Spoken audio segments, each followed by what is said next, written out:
I used to watch this YouTube channel about paranormal topics all the time. It had a weird name, like Paranormal Headquarters or something like that. Just what you would expect a YouTube channel of that genre to be called. Whenever I was working on something or on the computer, I would always have the narration of videos going on in the background. I even talked about this channel with my family and friends. Of course, many of them just rolled their eyes and didn't give the channel a watch. They didn't even share my interest of the paranormal, but they always supported my strange obsession with it. I have always been into learning about the mysterious and unexplained mysteries of the world. The weirder the topic, the better. You might say I have a lot of paranormal experiences in my life, so learning about people who had gone through similar things was a bit of a comfort. I continued my ritual of logging into YouTube and listening to this channel for almost a year. I learned about every topic possible from the Morpholites to the skunk ape. Not one paranormal topic went untouched.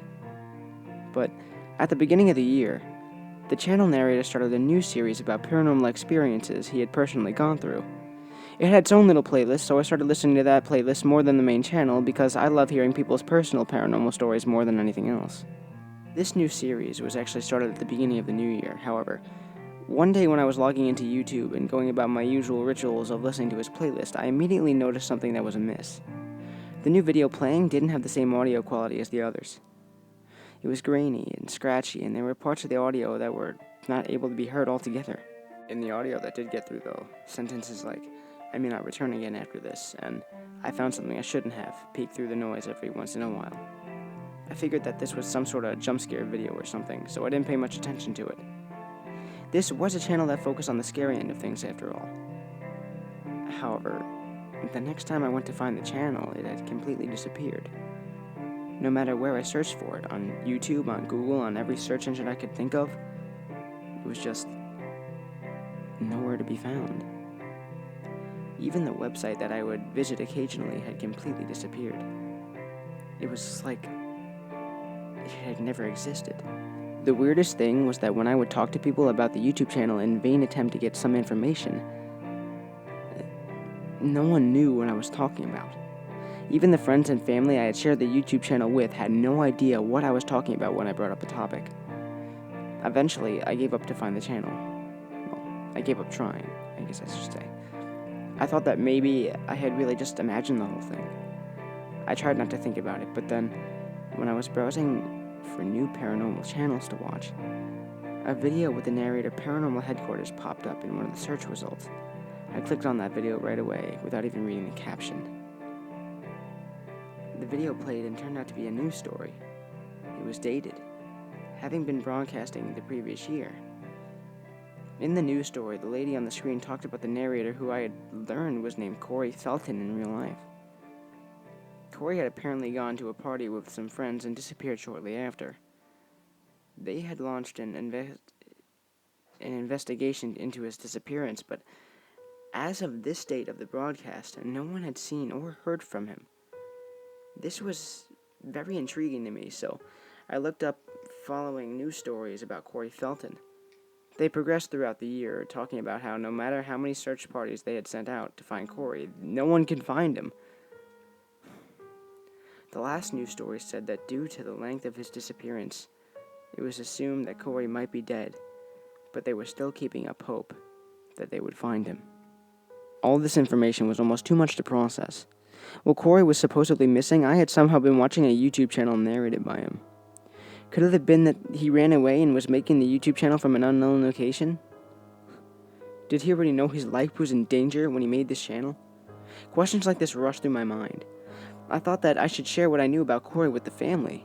They had a website which reached out into the internet community and pleaded for people to give them any leads they could think of to get their boy back home safely. I sent an email talking about everything I had been watching on that YouTube channel for the past year, including his personal playlist about the paranormal. I didn't get a response for a while, but then Corey's mother called me one day out of the blue. She sounded quite excited on the phone and asked me to meet up with her and her family in Bangor, Maine. She said she would pay for the plane ticket as I lived in Paris, Texas, and insisted that I visit their family, being someone who had information about their son's disappearance. So that's what I did. I flew out to Maine to meet with Corey's mother and the rest of their family. When I arrived, the family greeted me with warmth. You could see that they all looked worn, and Corey's disappearance had just taken the life out of them as if it had just taken place yesterday. After settling in, I went over all the details again. Corey's mother explained how the only object missing from Corey's room was indeed his laptop. He had been researching all sorts of paranormal stuff for a year and kept insisting that he was going to spread his knowledge to the world. So, it made sense that he would make a YouTube channel. Why he would run away to make it was still unknown. It was obvious that he had a very loving family, and from what I gathered, reading his journals, he had really no problem in school or with people.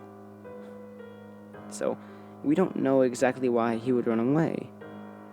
I comforted the family as best I could, and when I was there, I told them that they would always keep in contact with me if they needed someone to talk to. They were very grateful for that, even after I left a week later. I kept in contact with Corey's mother, his father, and his older brother through email or Facebook. Unfortunately, I never was able to find anything else about Corey Felton ever again. The YouTube channel was the only connection I had with him, and that had long disappeared. However, a few years later, Corey's mother sent me a lengthy email explaining how Corey had returned to them, seemingly lacking any sort of memories from his past or recollection of what had happened to him over the time he had disappeared. He only showed up at the house because he had been dropped off there by a white van. The local police were looking into the case, but not coming up with much of anything that could help the family. Corey was slowly adjusting to being home again, but was not the same teenage boy that had gone missing. He wasn't interested in the paranormal stuff anymore. In fact, he intentionally stayed away from it, or insisted that this stuff wasn't real. He didn't like any of the foods he had liked in the past. All of his clothing preferences were different. It was like he was a whole different person, but honestly, that didn't bother the family. They were just happy to have him home. The final email was the last connection I had with the Felton family. They got busy with their own lives and trying to get Corey to adjust to being part of the family again. I went back to listening to paranormal shows like I did as usual, as I worked on homework from the university or building one of the websites I did as a side job as I was going through school. But the strange nature of Corey's disappearance always stuck out in my mind. I would never forget the YouTube channel he made and the final message talking about how he didn't know if he would return after finding out whatever he did about the unknown. It always made me wonder what he had found that would make him fear for his own life and why he had to run away from his family in the first place. I only know one thing. After seeing what happened to Corey, I'm keeping my paranormal experiences to myself. I mentioned it before that lots of weird things have happened to me, but you won't find me talking about them. At least, not here on the web, because the internet is the place those people who took Corey are watching, ready to erase the memory of anyone who knows more than they should about the paranormal. If you're a person who likes paranormal things and sharing them with other people like me, let this story be a lesson to you. Keep your stories to yourself. You never know if the men in the white van are watching your every move.